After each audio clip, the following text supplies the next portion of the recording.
What did Trey Lance do or not do that they could move off of him this quickly? Lynch was literally asked, "Are you open to trading Trey Lance?" He said, quote, "We listen to anything, but we like Trey on our team. We're very excited about the way he's progressing, about his opportunity." You know what I'm going to say, Vish. You know what I'm going to say. There are some questions that only have one answer. And if you don't get that answer, you know what the real answer is, like a marriage proposal. Do you want to marry me? If the first word out of that person's mouth is not yes, that means the answer is no. So are the 49ers open to trading Trey Lance? 1,000% they Right. are. Right. He can say what he says publicly, but if you asked him yesterday or today, are they open to trading Trent Williams? He's gonna say no. I think. Exactly. Yeah. So that's where I think it's hilarious because the other part of the trading Trey Lance, if we even want to go there, it doesn't make sense for them financially. Agreed. They lose money if they trade him. And right now, they have one healthy quarterback, and his name is Sam Darnold. So there's no reason to trade Trey Lance. Now, where the trading Trey Lance comes into play, Rob, is what if Sam Darnold beats him out this offseason? What if Brock Purdy comes back healthy? Now you really have no choice but to move him. But in that scenario, Rob, For what? What's his you're value? getting nothing for him. Exactly. You're getting nothing for him. So they're kind of, to me, it's been clear from day one of this offseason, Rob. The best case scenario for the San Francisco 49ers for things to go right in 2024, as right as possible, is Trey Lance explodes this offseason. He takes the massive step forward. Everything goes right for them from that standpoint. But how are we going to get there? That's the question. Yeah, like what do you mean by explodes? Has some really good practices? Like what does that look like on the field? I think it's just doing what Shanahan likes in practice because clearly he wasn't playing as well in camp as people seem to originally indicate to us last. I mean, we've done two different shows where we've gone through the entire timeline of Trey Lance, Yep. and we haven't necessarily even given our opinion on it. We've just gone through each of the events and tried to ask, how did we get from there to there? And it hasn't necessarily made sense. So unless there's some disconnect on what we have been told on how good Trey Lance actually is. How do we not even know? We don't know how well Trey Lance played in training camp. Like there's still questions about that. How can that be? People are there. Just tell us. How do we not know? That's the weird part about this whole thing. Corey Matthews watching on YouTube. Corey, first of all, fantastic name. This organization always speaks highly of players they aren't sold on. Jimmy G, Trey Sermon. And they challenge players who they feel need to take a step. Lenore, Drake Jackson. Any chance this is all meant to motivate Trey? It's possible. But if you're Trey Lance, you really shouldn't need any motivation at this point. Your career in San Francisco is hanging on by a thread. I mean, you could argue the fact that it still exists is just because Brock Purdy got hurt at this point. So if you need external motivation, if you're Trey Lance, that's a little alarming. But what do you think, Vish? I don't know. It's hard because they usually stand up for guys that the media has been hard on. So I don't necessarily look at it as players they weren't sold on, like Trey Sermon, Jimmy G, Mike McGlinchey. Those were guys who took a lot of shit from the media, and so they would publicly end up, having to back them up. In Trey Lance's case, I mean, since he was drafted, what's the nicest thing John Lynch and Kyle Shanahan has said about him? That he's a nice guy. He's That made of he the right greets Brock stuff. Purdy when he comes out of the lot, when he comes off the field. What's the nicest thing they've said about him? That he's made of the right stuff and he's a hard worker. They've said that. They said Jimmy Garoppolo is one of the best throwers they've ever seen. Now, that's not in terms of arm strength. They're talking about how he throws the ball mechanically. It's exceptionally refined, especially his upper body mechanics, and then the delivery is special, right? It's actually one of the best deliveries in the history of football with how quick it is and how he's able to get it out there and generate so much pace. I mean, after the Marino, Rodgers, Mahomes motions, it's quick, Rob. It's a quick delivery. Those interceptions get to defenders real quick. He's not the smartest quarterback, but he's got a very special throwing ability. But have you heard them say that about Trey Lance, where they admire how he throws the football? Never. No, we haven't had a quarterback. They used to talk about how smart he was. We haven't had a quarterback where they admire his actual quarterbacking ability in the Shanahan Lynch era. Really, it's always, oh, this guy's a good leader. This guy's a nice person. This guy's working hard. It's never about the actual throwing of the football or the nuts and bolts of the position. And so, what do you think Kyle Shanahan's going to say tomorrow? Do you think he's going to say Brock's earned QB1? Because I have a feeling he's going to try and downplay this, like, oh, you guys are all idiots for thinking this is a big deal, because that's what he loves to do, especially when he gets the chance to talk down to people. That's a Kyle. That's just putting it on a tee for Kyle Shanahan. So I'm sure he'll take that opportunity. But I'm fascinated to hear what he has to say. I think that's what he ends up doing as well. I think it's a no-brainer. I think he says the way we see it, we have 3 starting quarterbacks. If he doesn't say that line, I'll buy you dinner next time I see you, Rob. If he doesn't mention I believe we have 3 starting quarterbacks.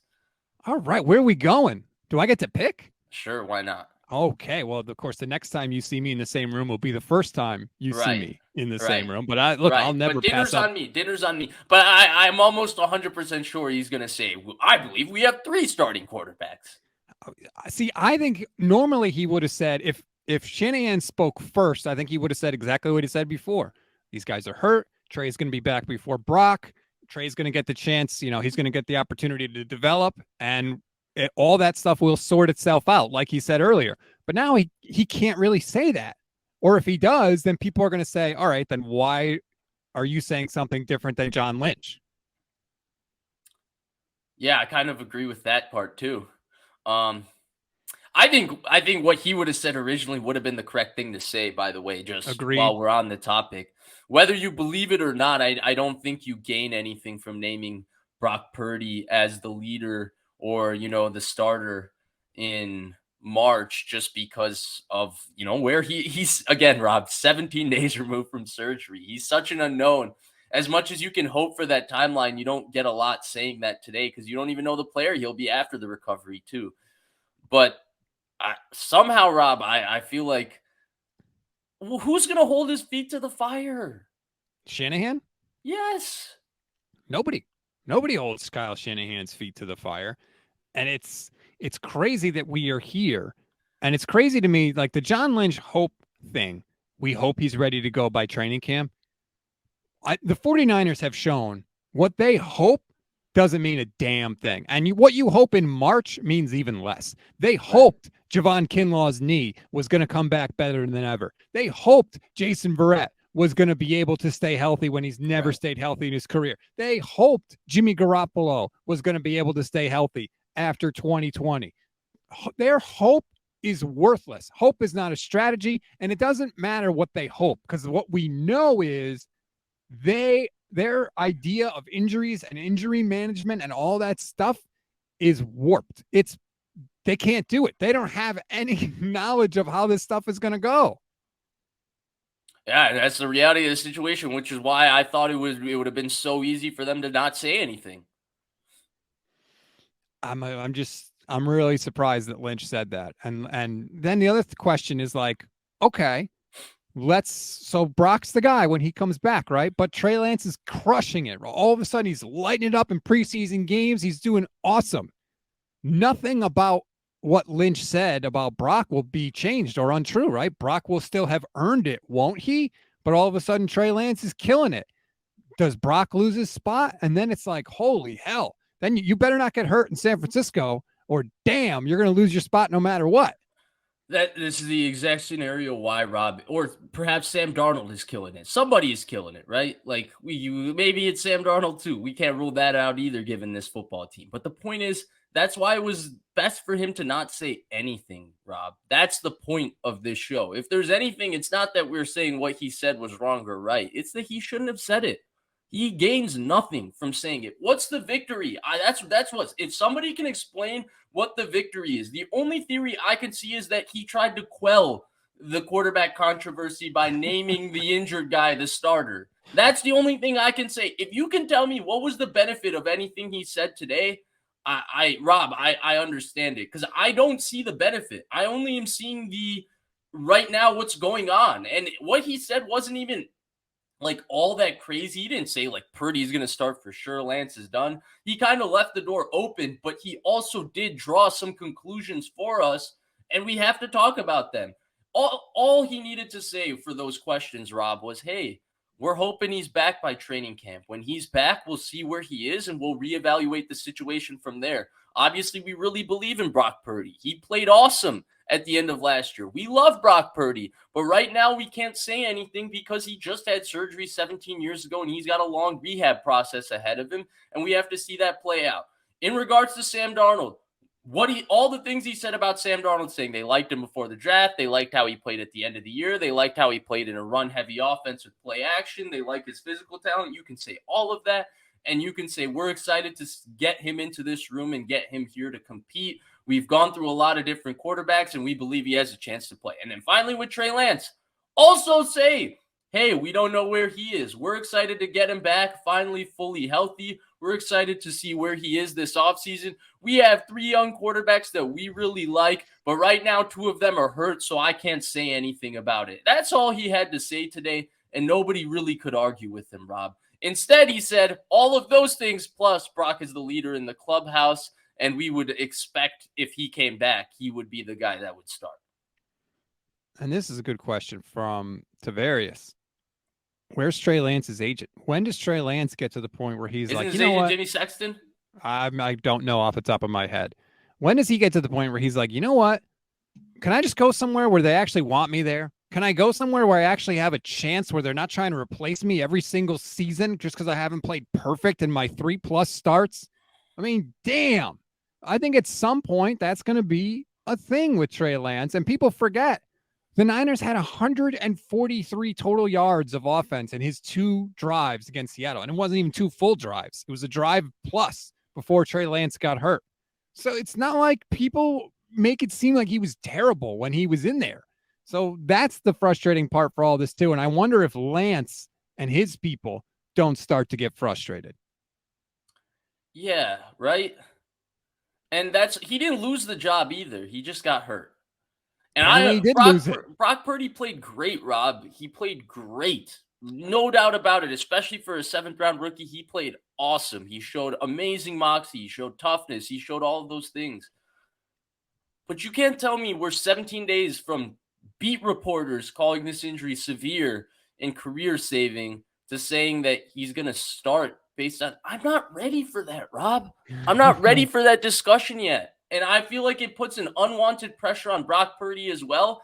And in fact, I feel like Shanahan and Lynch have been unfair to Brock Purdy this entire offseason. They have been. They constantly keep saying he's going to be back quickly. Right. We don't know that. Nick Ellert said, and I didn't see this, so I'm just going off what Nick said in the chat.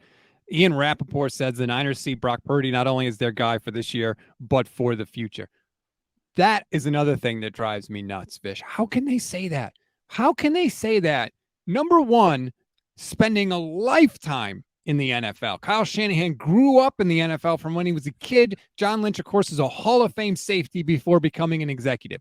They both should know better than that. They absolutely both should know better. And even just with their experience with the 49ers, they should know better, because we just saw this movie with Jimmy Garoppolo. We just saw it.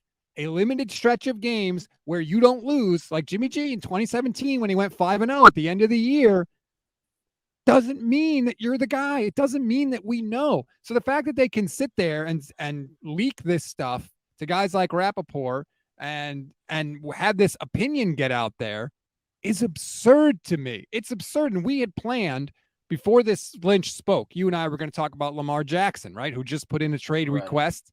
And Tim Kawakami essentially tweeted out today, the Niners essentially sat out the Lamar Jackson sweepstakes, which is wild. Lynch didn't even know who Kurt France was. Mike Silver asked it as a joke. He's like, hey, have you talked to Kurt France? And John Lynch was like, who?